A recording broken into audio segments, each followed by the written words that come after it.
Assalamualaikum, perkenalkan nama saya Desi, owner dari Tas Rajut Kusmaka.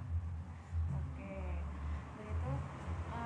Misalkan kalau dalam usaha ini ya, untuk usaha mbaknya dalam merajut ini udah berjalan berapa lama dan sejak kapan? Berapa lamanya itu mulai merajut itu dari 2017 awal itu awalnya itu mau dipakai sendiri, terus mulai pemasaran dari 2018 sampai sekarang. Cukup lama ya mbak ya. Iya. Nah, untuk selanjutnya lalu modal awal dulu itu modal dari mana ya nih? Mbaknya dari tabungan atau dari mana nih? Ya modal dari tabungan, soalnya kalau Oke. rajut itu modal kan nggak, kalau waktu itu kan belum, maksudnya belum dipasarin, cuma dipakai sendiri itu nggak seberapa banyak sih kalau modal itu. Berarti itu juga jadi sedikit tips ya untuk mbaknya. Terus kalau boleh tahu pemasaran itu lewat offline atau dari offline gitu? Offline ya, online juga ya. Berarti secara garis besar pemasaran lebih ke offline atau Pemasaran lebih online? ke offline, karena Offline. kalau ini lewat offline juga sebenarnya lumayan ini, cuma lewat Shopee udah saya stop soalnya terlalu yang pesanan online saya udah kewalahan jadi Ya. larinya ke offline. Nah, sampai saat ini itu apakah ada kesulitan yang berarti contohnya dalam pembuatan atau pemasarannya? Kalau pembuatan kesulitan sih enggak ya, karena udah terbiasa ngerajut.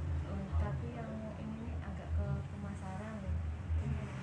Pemasaran itu kan karena gini, orang itu mikirnya cuma tas rajut nih, kenapa harganya mahal gitu kan. Cuma kan enggak, kadang kan orang nggak ngeliat dari rajut itu kan benar-benar handmade gitu kan, jadi perlu waktu gitu.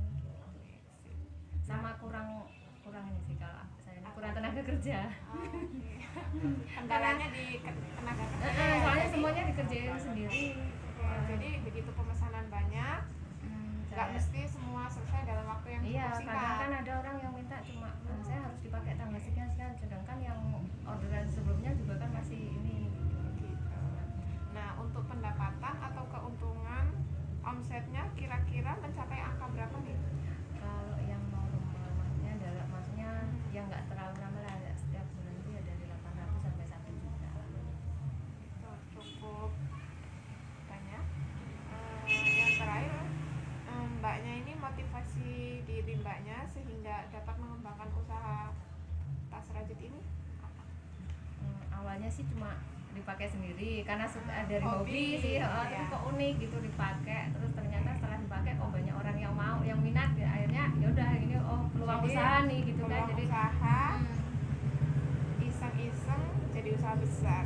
Oke, semoga usaha mbaknya ini ya bisa membesar, sukses sampai keluar cukup usaha yang besar. Terima kasih ya mbak ya. ya sama-sama. Oke, selanjutnya mana pak? Ini contoh beberapa